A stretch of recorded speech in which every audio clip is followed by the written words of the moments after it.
Se acredita que los bienes que existían en el patrimonio del fallecido son la finca Vescós, unos terrenos de 6 hectáreas y un rebaño de ovino de 304 cabezas. Yo no puedo ayudarte en esto. Ya lo sé. ¿Tú qué haces aquí todavía? ¿Vas a tirar por tierra todo lo que has hecho en Nueva York o qué? ¡Hala! ¿Qué es eso? Son unas cintas que grababa con mi hermana y con mi padre. ¿Volverías a viajar a la luna? Una cena con los marcianos no la cambiaría por nada.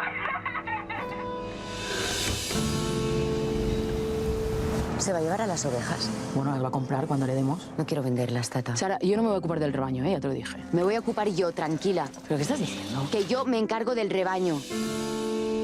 You know we have to respect the deadlines. Yeah, I know. I just need a little more time. Tenemos que contarte algo de papá. Ya se lo he dicho, que se ha ido a Alemania con Tina. Ya lo sabe. ¡Sarita! ¡Tía! ¿Dónde te habías metido, Sara? Queremos aprovechar este día para recordar a nuestro compañero y amigo que nos ha dejado una huella que no vamos a poder borrar nunca.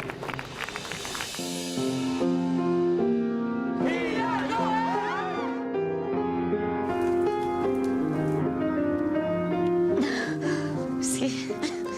¿Estás acostada? No veo a las ovejas, ¿puedes venir? Se tenía que morir papá para que vinieras, ¿no?